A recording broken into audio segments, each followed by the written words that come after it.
first breath of it was sweet, deceptively so. It carried on the humid August air that pressed down on Savannah like a wet woolen blanket, a scent of caramelizing sugar, of molasses catching fire in a hearth. But beneath that, something else. Acrid, oily. The smell of hair and fat and roasting meat, a smell that turned the stomach and pricked the back of the throat. It was this smell, not the distant clang of a single, panicked bell from the direction of Christchurch, that woke the city from its sweat-soaked slumber. It was the smell of a soul rendering down to its elements. The glow came next, a pulsing, feverish orange that painted the undersides of the live oak leaves and threw the hanging Spanish moss into skeletal relief. It was centered on the Ashford residence on Abercorn Street, one of the grander brick ladies overlooking a manicured square. Flames, joyous and unrestrained, licked out from the second-story windows of the master suite, waving like triumphant banners against the pre-dawn indigo. They consumed the lace curtains with a greedy hiss, then began to feast on the heart-pine shutters. The sound was a living thing, a roar that was also a crackle, the deep groan of ancient timbers surrendering, the sharp pop of window glass exploding outward in a shower of glittering shrapnel. By the time the volunteer fire brigade arrived, their hand pumper rattling over the cobblestones, the room was an inferno. Men shouted, buckets of water were sloshed in a futile, hissing display, and the crowd of neighbors in their nightshirts and robes stood with upturned faces, mouths agape, their skin painted in flickering shades of hellfire. Mr. Alistair Ashford, his face a mask of pale, doughy shock, stood on the manicured lawn, his silk dressing gown flapping around his ankles. He had been roused from his study on the ground floor by the heat seeping through the ceiling, the smell of his own life immolating above him. He pointed a trembling finger upward. "Eleanor," he choked out, the word dissolving in the roar. "My wife, she is still in there." But everyone knew. No one could be alive in that furnace. The heat could be felt 100 feet away, a physical force that warped the air and dried the tears on onlookers' faces. They were not watching a rescue, they were watching a cremation. When the flames were finally beaten back to a smoldering, steaming ruin, and the dawn broke gray and grim over the city, the true tableau was revealed. The master suite was a cavern of charcoal and ash. The four-poster bed was a skeleton of blackened timber, its canopy and fine linens vaporized. And in the center of this destruction lay a shape. It was scarcely human, fused to the melted brass coils of the mattress, contorted and shrunken. It was a thing of carbon and baked bone. The only identifiable feature was a gold wedding band, now welded to a charred finger. This was all that remained of Eleanor Ashford, belle of Savannah society, mistress of the grand house on Abercorn Street. The city constable, a florid man named Beaumont, stomped through the soggy, ash-strewn lower floor, his boots leaving clean prints in the grime. "Find the girl," he barked to his deputy. "Find the house slave, Martha." A search was mounted. The servants' quarters, a small, stifling dependency behind the main house, were empty. The other slaves, the cook, Hattie, the stable boy, Samuel, the ancient gardener, Moses, were huddled by the carriage house, their faces a mixture of terror and something else, something carefully unreadable. They were questioned, one by one. Hattie, her hands twisting in her apron, swore she saw nothing. She had been asleep, a deep, exhausted sleep, and woke only to the screams and the heat. Yes, Martha slept in the small room next to hers. No, she did not hear her leave. Martha was always quiet, she said, quiet as a church mouse, quiet as the grave. Samuel, a wiry youth of 16, stared at his own bare feet, shuffling them in the dirt. He had seen Martha earlier in the evening. She had been polishing the silver in the pantry, her movements precise and unhurried. He said she seemed calm. That was the only word he could find. Not angry, not sad, just calm, like the river on a windless day. Moses, whose eyes were clouded with cataracts and memory, simply shook his head. He spoke of the garden, of the blight on the magnolias, of the way the air had felt heavy with unspoken things for weeks. He was of no use. But Martha was gone. Her thin straw pallet was empty, the threadbare blanket folded neatly at its foot. Nothing was taken, nothing disturbed, save for one peculiar absence. A small tin box, where she kept a few personal treasures, a river stone smoothed by the current, a tarnished brass button from a Union soldier's coat she'd found years ago, and a dried jasmine blossom, was missing. She had vanished as completely as the morning mist off the Savannah River, leaving behind only the smoldering corpse of her mistress and a city electrified with horror and a dark, thrilling rage. The story began to write itself on the lips of the gossips before the ashes of Eleanor Ashford were even cold. It was a simple, brutal tale for a simple, brutal time. The ungrateful slave, the savage beast who had turned on her benevolent mistress. She was a demon in woman's flesh, a serpent nurtured in the bosom of a Sipusim Christian home, only to deliver a venomous, fiery bite. They spoke of her as if they had always known, as if a darkness had coiled behind her quiet eyes, a hidden depravity they had all sensed, but had been too polite, too civilized to name. The men who gathered at the taverns and the cotton exchange called for blood. Posses were formed, riding out with dogs and rifles into the cypress swamps and pine barrens that surrounded the city, eager to be the ones to drag the monster back for a swift and public reckoning. They were hunting not a woman, but a story, a confirmation of their deepest fears and justifications. Only one man, Thomas Rusk, a young lawyer new to the city, found himself snagged on the smooth, polished surface of the narrative. He had been retained by Alistair Ashford to handle the legal aftermath, the insurance claims, the probating of a will that now had a gaping, fire-shaped hole in it. Rusk was an ambitious man, a pragmatist who had come south from Philadelphia to make his fortune, and he understood the value of accepting the world as it was presented. Yet, as he stood in the stinking skeletal remains of the bedroom, a question kept needling him. It was not if Martha did it. Her flight was a confession written in ash, but why? The official story held no room for why. The why was assumed, the innate savagery of her race, a sudden, inexplicable madness. But Rusk, a man who dealt in motive and cause, saw a puzzle. The fire had not been a simple act of passion. It had been meticulously planned. The constable had pointed out the evidence. The lock on the outside of the bedroom door had been tampered with, jammed with a sliver of wood so it couldn't be opened from the inside. Whale oil, taken from the pantry lamps, had been liberally splashed on the bed linens, the floorboards around the bed, the heavy velvet drapes. It was an act of calculated, methodical hatred. This was not madness. This was an execution. Rusk walked through the ruined house, the smell of wet charcoal clinging to his clothes. He touched the soot-stained walls, his fingers coming away black. He looked at the portraits still hanging in the downstairs parlor, their subjects, placid faces staring out from behind a veil of grime. He saw Eleanor Ashford, painted 5 years earlier, her skin like porcelain, a faint, self-satisfied smile on her lips, her hand resting on a globe, as if the world were her personal ornament. He saw Alistair, stout and serious, a man whose fortune was built on the sweat and sinew of other human beings.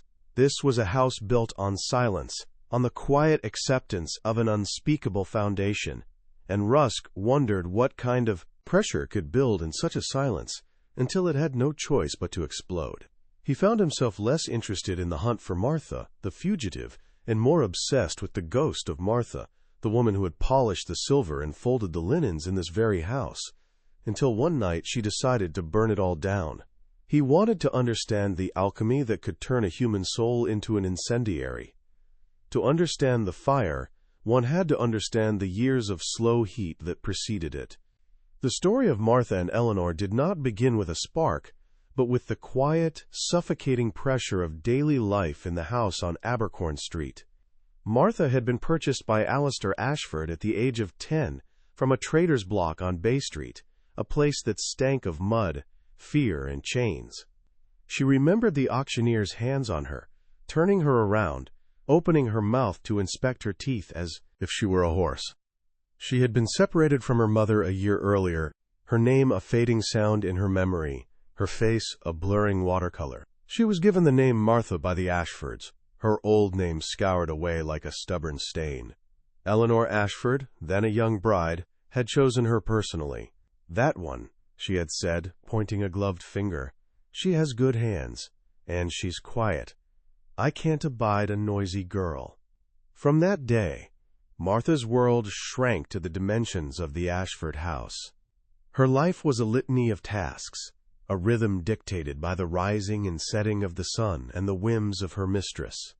She learned the weight of the silver, the particular way Mrs. Ashford liked her tea, strong, 2 lumps of sugar, a whisper of milk, the precise temperature of her bath water. She learned to move without sound, a shadow gliding along the polished heart pine floors. Her good hands were never idle. They scrubbed, polished, mended, sewed, brushed, and braided. They learned the intimate geography of Eleanor's body, tending to her hair, lacing her corsets, massaging her feet. In the beginning, Eleanor's cruelty was of the casual, thoughtless kind. It was the cruelty of a woman who had never considered the humanity of the person serving her. It was a sharp word for a misplaced handkerchief, a slap for a lukewarm cup of tea, a day without food for a spot on a lace collar. Martha learned to absorb these blows, as a stone absorbs the rain. She built a fortress inside herself, a quiet, watchful place where her own thoughts could live, untouched. Her face became a placid mask, her eyes revealing nothing. This impassivity, which Eleanor mistook for obedience, was in fact Martha's first and most essential act of defiance. The true turning point, the moment the slow burn began to intensify, came with the arrival of the mirror. It was a magnificent piece, a gift from Alistair on their 10th anniversary. A full-length monstrosity in a gilded rococo frame, all swirling leaves and cherubs, imported from France. It was installed in Eleanor's dressing room, a small antechamber to the master bedroom. It was Martha's job to keep it polished, free of the slightest speck of dust or hint of tarnish. The mirror changed the dynamic of the room. It became a third presence, a silent witness. Eleanor, who was approaching the perilous age of 30, began to spend hours before it. She would sit at her vanity, examining her face for the first signs of decay, a fine line at the corner of her eye, a faint slackening of the jaw. She would turn this way and that, assessing the fall of a new gown, the curve of her neck, and always, reflected behind her, was Martha. The mirror became Eleanor's stage and Martha's prison. While Eleanor preened and posed, Martha stood silently, holding brushes or pins or gowns. But in the mirror's silvered depths, their roles were subtly altered. Eleanor would be looking at herself, but she would see Martha's dark, still face floating behind her shoulder. And Martha, while appearing to look at the floor or the wall, could watch her mistress, unobserved. She saw the flickers of insecurity, the moments of vanity, the small, ugly expressions that crossed Eleanor's face when she thought no one was watching. The mirror showed her the truth behind the mask of the great lady. It became a silent, psychological war conducted in reflections. Eleanor began to use the mirror to amplify her power. She would address Martha's reflection instead of Martha herself. "The girl in the glass is clumsy today," she might say with a tight smile, after Martha fumbled with a button. "Her hands are like hooves." She would critique Martha's appearance in the third person, as if she were a flawed object. "Its hair is unkempt. Its posture is sullen." Martha never responded. She simply met her own gaze in the mirror, her reflection steady, her eyes deep and dark. In the glass she was not just a slave. She was an observer, a presence that could not be dismissed.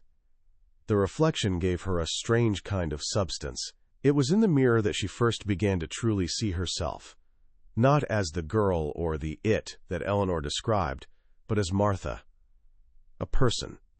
And it was in the mirror that she began to see Eleanor not as an all-powerful mistress, but as a fragile, frightened woman, terrified of time, propped up by her own reflection. The Spanish moss that draped the oaks in the square outside became a recurring motif in Martha's quiet thoughts. It was beautiful from a distance, ethereal and silvery in the moonlight. But up close, it was a parasite. It wasn't rooted in the earth. It clung to the strong branches of the oak, drawing its sustenance from the air and the rain, slowly, gently smothering the life from its host. It was a beautiful, suffocating shroud. Eleanor was the oak, strong and grand, and she, Martha, was the moss. Or was it the other way around? Was this house, this system, the moss, and was it choking them both? The thought was a dangerous one, a seed planted in the dark soil of her mind. The pressure inside the house continued to build, intensified by the oppressive Savannah heat. Summer was a season of rot and languor. The air was thick enough to drink, filled with the cloying scent of night-blooming jasmine and the drone of cicadas that sounded like a saw cutting through bone. Tempers frayed.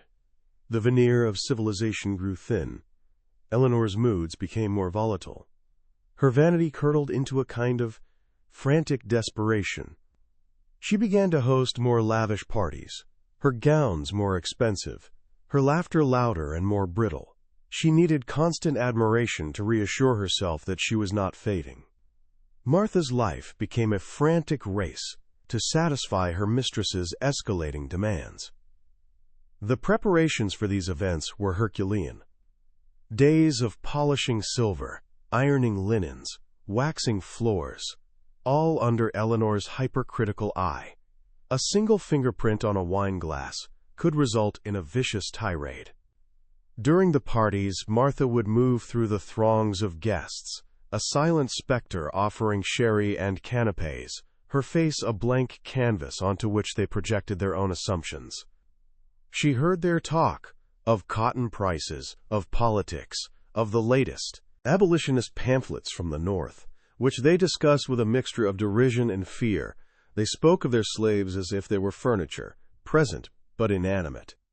It was in these moments that Martha felt most invisible, and therefore most dangerous. No one guarded their words around a piece of furniture. She learned things. She saw the cracks in their world. Her only solace was in the small community of the enslaved. Hattie, the cook, was her anchor. An older woman who had seen many mistresses come and go, Hattie preached a gospel of survival. "Keep your head down, child," she would murmur as they shelled peas in the relative cool of the kitchen. "Weather the storm. Just keep breathing. That's the only victory they can't take from you." Samuel, the stable boy, was her spark. He was young and full of a restless fire. He spoke in whispers of the north, of Canada, of a place called freedom. He traced maps in the dirt with a stick, maps born of rumor and hope. He would practice writing his name, a forbidden act, scratching the letters Samuel into a plank in the hayloft. He was a dream of a world beyond Abercorn Street. Martha would listen to him, her heart a tight knot in her chest, a mixture of hope and terror. His dreams were beautiful and deadly. The final, unforgivable act, the one that turned the slow burn into an inferno, was not about Martha directly. It was about Samuel. And it was about a dress. Eleanor had set her heart on being the undisputed queen of the annual St. Cecilia Ball, the pinnacle of Savannah's social season. She had commissioned a gown from a seamstress in Charleston, a creation of silk and French lace that cost a staggering sum. But Alastair, whose cotton speculations had been less than fruitful that year, balked at the expense. Their arguments became a constant, ugly whisper behind the closed doors of the study, whispers that Martha, ever present, ever silent, could not help but overhear. One afternoon, Eleanor emerged from the study, her face pale and set like stone. A cold fury radiated from her. Later that day, a man arrived, a slave trader known for his callous efficiency. Martha watched from a pantry window as he and Mr. Ashford walked toward the stables. She watched as they brought Samuel out. He was confused at first, then his face filled with a dawning, animal terror as a rope was placed around his wrists. He looked toward the main house, his eyes searching, pleading. He shouted Martha's name once. Eleanor stood on the back veranda, fanning herself, her face a mask of indifference. She did not look at Samuel. She looked at the trader, at the papers he was signing, at the money he was counting. Into her husband's hand. She had gotten her dress. She had sold Samuel's future, his dreams of freedom, his very name, for a confection of silk and lace. Martha felt something inside her break. It wasn't a loud snap, but a quiet, deep fracture, like ice cracking under a terrible weight. The fortress she had built inside herself crumbled, and what rushed into the void was not sorrow or rage, but a profound and chilling clarity. Hattie's philosophy of survival was no longer enough. Breathing was not a victory if the air you breathed was poison. Samuel's dream of escape had been extinguished, and with it, a part of her own hope. That evening, she had to help Eleanor dress for a dinner party. As she laced the corset, pulling the strings tight, she saw Samuel's terrified face in her mind. As she brushed Eleanor's long auburn hair, she could still hear his voice calling her name. She looked at their reflection in the great gilded mirror. Eleanor was smiling, a triumphant, cruel little smile. She was humming a tune from a popular opera. She was beautiful. She was a monster. In the mirror, Martha's own eyes met hers. They were no longer blank. They were like embers, burning with a light that had no heat, only a terrible, focused intensity. She saw it all laid out before her, a path of fire. She saw what had to be done. It was not a choice made in passion. It was a conclusion reached, a debt to be paid. The house was built on a lie, and Eleanor was its high priestess. The entire edifice, with its polished floors and fine silver and suffocating jasmine, was corrupt. It had to be purified. And the only thing that purifies is fire. The night of the St. Cecilia ball was the night Martha chose. It was 2 weeks after Samuel had been sold. The Ashford house was quiet. Alistair was at his club, playing cards and drinking brandy, as he often did when Eleanor was out. The other servants were asleep in the dependency. The entire city seemed to be holding its breath in the humid stillness. Martha did not sleep. She sat on her thin pallet, the tin box of her treasures in her lap.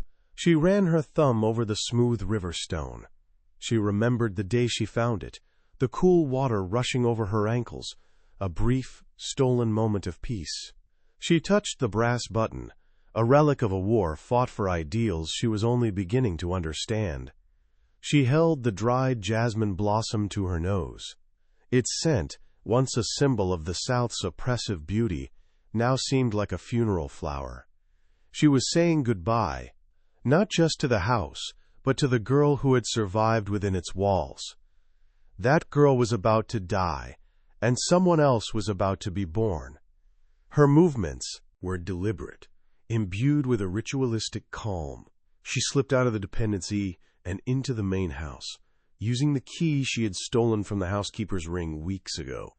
The house was a beast, sleeping around her, its familiar groans and sighs now sounding like the breaths of a thing she was about to slay. She went to the pantry first. The air was thick with the smells of molasses, smoked ham, and beeswax. She found the large can of whale oil used for the lamps. It was heavy. She carried it, cradling it like a dark infant, up the grand staircase. She paused outside the master suite. She could hear the faint, rhythmic sound of Eleanor's breathing, a soft, untroubled whisper. A part of her, the small, frightened girl who had arrived here so many years ago, wanted to turn and run, to disappear into the night and leave the vengeance to God. But the memory of Samuel's face, of his one shouted word, solidified her resolve. This was not for God to do. This was for her. She entered the dressing room first. The great mirror glimmered in the moonlight that streamed through the window. She looked at her own reflection one last time. The face that stared back was a stranger's, its features sharpened by purpose, its eyes holding the stillness of a deep, dark water. She saw not a slave, but an instrument of judgment. Then she moved into the bedroom. Eleanor was asleep in the center of the massive four-poster bed, a figure of lace and linen, her auburn hair fanned out on the pillow. In sleep, she looked younger, almost innocent. The sight did not move Martha. Innocence was a luxury Eleanor had purchased with the lives of others. Martha worked quickly, silently. She poured the oil. She soaked the heavy velvet drapes that framed the bed, turning them from burgundy to a glistening black. She poured it in a circle on the floorboards around the bed, creating an island from which there could be no escape. Finally, she emptied the rest of the can onto the bed itself, drenching the sheets, the blankets, the sleeping form of her mistress.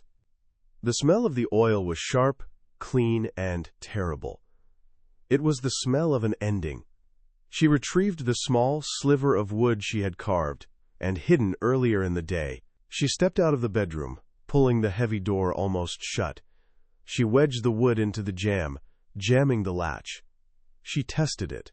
It was solid. The door could not be opened from within. Her heart was a cold, steady drum against her ribs. She took a single candle from a sconce in the hallway and lit it with a lucifer match. The tiny flame trembled in her hand. She walked back to the bedroom door, pushed it open just enough to see inside. She did not throw the candle. That would have been too quick, too impersonal. She knelt, her knees on the polished floor, and reached through the opening. She touched the flame to the oil-soaked hem of the bed curtains. For a single, eternal second, nothing happened. Then a tiny blue line of fire began to race up the fabric, silent and impossibly fast. It bloomed into a sheet of orange, and the world erupted in a soft, hungry whoosh. The flames leaped from the curtains to the bed, from the bed to the floor. The heat slammed into her, a physical blow. The room was instantly transformed into a vortex of light and roaring sound. She saw Eleanor sit bolt upright in the bed, a scream tearing from her throat as the fire consumed her nightgown, her hair, her skin. Her eyes, wide with impossible horror, found Martha in the doorway. For one brief, lucid moment, their eyes locked. Martha saw not hatred or anger in that final look, but a raw, uncomprehending shock. The shock of a goddess who had just discovered she was mortal and that her world was an illusion. Martha did not watch any longer.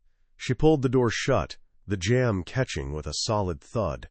She turned and walked away from the screams, from the roaring, from the smell of her own terrible work. She walked down the grand staircase, her face illuminated by the flickering light from above. She did not run. She did not look back. She walked out the front door, into the humid Savannah night, and dissolved into the shadows, leaving behind a pyre that was both an ending and a beginning. The hunt for Martha consumed Savannah for weeks. It was a fever that gripped the city. The reward for her capture, dead or alive, grew to an astronomical sum. Every stranger with dark skin was scrutinized, every whisper investigated. The posses, fired by whiskey and righteousness, scoured the low country. They beat through the thickets of the salt marshes, their dogs baying at shadows. They pulled skiffs deep into the cypress swamps, where the water was black and the air was thick with mosquitoes and the smell of decay. They found nothing. No tracks, no broken branches, no sign that she had ever passed that way. It was as if the earth had swallowed her whole. Rumors, like swamp gas, bubbled up in her absence.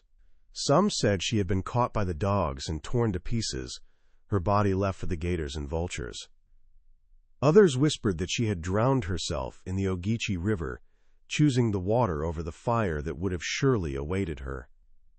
A more romantic version had her stowing away on a northbound merchant ship, spirited away by sympathetic sailors or abolitionist agents who had been waiting for her in the dark. Thomas Rusk, the lawyer, listened to all these stories as he went about the business of settling Alistair Ashford's affairs. The man himself was a ghost, a hollowed-out shell who sat for hours in his soot-stained parlor, staring at the empty space where his wife's portrait used to hang. The insurance company, citing the clear evidence of arson by, quote, a person or persons of the servile class, refused to pay. Creditors began to circle. The grand house on Abercorn Street, a symbol of prosperity, was now a blackened, stinking monument to ruin. Rusk found himself unable to let the case go. He was a man of logic, and Martha's complete disappearance defied it. He began his own quiet investigation, not for the reward, but to satisfy the gnawing question in his own mind. He spoke again to the Ashford slaves, who had been sold off to different masters in the fire's aftermath. This time, away from the concourse, immediate shadow of the constable, their stories shifted in subtle ways. He found Hattie working in the kitchen of a boarding house near the river. At first, she was guarded, her answers clipped. But Rusk did not press her like a prosecutor. He simply sat with her, drinking a glass of water, and spoke of the heat, of the way a city remembers its tragedies. And slowly, she began to talk. She told him of Eleanor's vanity, of her casual, soul-crushing cruelties. She spoke of the mirror, and the silent war that had been waged in its reflection. That mirror, Hattie said, her voice low. It showed one woman what she was, and the other what she had to become. Most importantly, she told him about Samuel. She described the day he was sold, the look on Martha's face as she watched him being led away in chains. Something in her went cold that day, Hattie said, staring into the middle distance. The girl we knew died. I don't know who it was walked out of this city that night, but it wasn't the Martha who served Mrs. Ashford's tea. Rusk then sought out Moses, the old gardener, who was now living in a small shack in the freedmen's settlement of Yamacraw. The old man was half-blind, but his memory was a deep, tangled garden. He didn't speak of the fire directly. He spoke of the river. He told Rusk that Martha had always been drawn to it. As a child, she would sneak away to its banks, watching the great ships with their tall masts, their sails like promises. She learned its tides, its currents, the secret paths through the reeds. The river, Moses rasped, his voice like dry leaves skittering on pavement. It can wash a thing clean, or it can carry it away to a new place. She knew its moods better than any man I ever met. This was the first real clue, a thread in the labyrinth. She hadn't fled into the swamps, a place of stagnation and death. She had gone to the river, a place of movement and escape. Rusk began to spend his evenings on the waterfront, in the rough taverns where sailors and dockhands drank. He would buy rounds of grog and listen. He put out the word, couched in careful, hypothetical terms, that he was looking for information about a runaway, a woman who might have been seeking passage north around the time of the fire. He offered a modest, private reward, not for the woman herself, but for the story of her journey. Weeks turned into months. The city began to heal. A new roof was put on the Ashford house, the smell of fresh-cut pine mingling with the persistent odor of smoke. Alistair Ashford, broken and bankrupt, sold the property and moved west, disappearing from Savannah society. The story of Martha began its transformation from news into legend. She became Mad Martha the Arsonist, a bogeyman used to frighten unruly children and rebellious slaves. Her act was stripped of its context, its humanity, and became a simple, terrifying fable about the inherent danger of the people who lived and worked in the city's shadows. Then, one rainy evening, a man approached Rusk in a tavern. He was a first mate on a lumber schooner out of Boston, a taciturn New Englander with eyes the color of a winter sea. He told Rusk that on a moonless night, the same night as the fire, a Negro river pilot had brought a passenger to his ship as it lay at anchor in the Sound, waiting for the morning tide. A woman. She was alone, carrying nothing but a small tin box. She did not speak. The pilot had paid her passage in Spanish silver. The captain, a pragmatic Quaker with abolitionist sympathies, had asked no questions. The woman had been given a small, windowless cabin and had not emerged until they were well north of the Carolinas. "What did she look like?" Rusk asked, his heart beating faster. The maid shrugged. "Hard to say. She kept to the shadows. There was a look about her, though. Not scared. Not anymore. It was a stillness. Like she'd passed through a storm and come out the other side into a dead calm. Had a burn on her hand, though. A bad one, down the back of her right hand. Looked like she'd gotten too close to a flame." He said they had put her ashore in Philadelphia, the city of brotherly love, letting her melt into the labyrinthine alleys of the free black community. She had never given them a name. Rusk paid the man and walked out into the rain-swept Savannah night. He had his answer. It was not a legal answer, not one he could ever present in a court of law.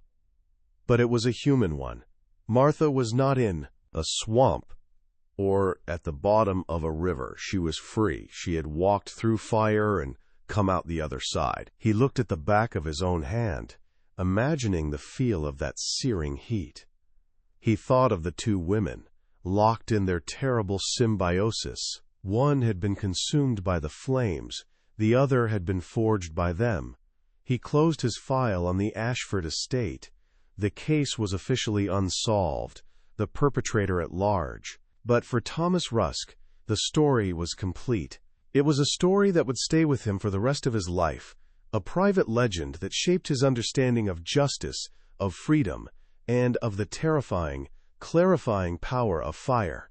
He had come south to make his fortune in a world built on slavery, but it was a slave who had taught him the true cost of that world, and the desperate, violent lengths to which a human soul will go to escape it. Years later, after the great and terrible war that had been foretold in the smoke of the Ashford fire had come and gone, after the Spanish moss no longer seemed to mock the chains of men, but simply hung in the quiet, sad air of a defeated city, the story of Martha had become a ghost story. White children were told that on hot August nights, if you stood in the square and looked up at the handsome rebuilt house on Abercorn Street, you could sometimes see a face in the second-story window, the screaming, burning face of Eleanor Ashford, forever trapped in her final moments. Black children were told a different story, a whispered legend. They were told of a woman who had refused to be a ghost in her own life, a woman who had stolen fire from her oppressors and used it to burn her way to freedom. They said she had wings of smoke and flew north, or that she had turned into a river spirit, forever flowing toward the sea. She was not a monster. She was a myth, an avenger, a sign that even in the deepest darkness, a spark of defiance could catch and burn and light the way. In the autumn of 1888, an aging Thomas Rusk, now a respected judge, known for his quiet, melancholic wisdom, traveled to Philadelphia to visit his daughter. One afternoon, while walking through a market, he took shelter from a sudden downpour under the awning of a small seamstress shop. Inside, through the rain-streaked glass, he saw a woman at work. She was old now, her hair a crown of silver, her face a beautiful, intricate map of a long and difficult life. She sat bent over a piece of fine silk, her needle moving with a steady, practiced grace. As she turned her hand to catch the light, Rusk saw it. A scar. A silvery, puckered mark running down the back of her right hand, from the knuckles to the wrist. The kind of scar a burn would leave. Their eyes met through the glass. Her gaze was not one of recognition, but it held a profound, bottomless stillness, the calm of a sea that has weathered 1,000 storms. She gave a slight, almost imperceptible nod, an acknowledgment not of a shared past, but of a shared and complex present. Then she turned back to her work, a free woman in a free city, stitching a new life together, one thread at a time. Rusk stood in the rain for a long time, the water dripping from the brim of his hat. The fire on Abercorn Street had been a single, violent act. But its light had never truly gone out. It had become a part of a larger story, a testament to the fact that some chains are not meant to be broken, but melted. He finally turned and walked away, leaving the woman to her quiet work, her name unspoken, her legend secure. The house of slavery had been built to last forever, a grand and imposing structure of law and custom and violence. But it had a fatal flaw. It was filled with human hearts, and a heart, under enough pressure, can become its own kind of fire. A fire that, once lit, can burn down the whole world to set a single soul free.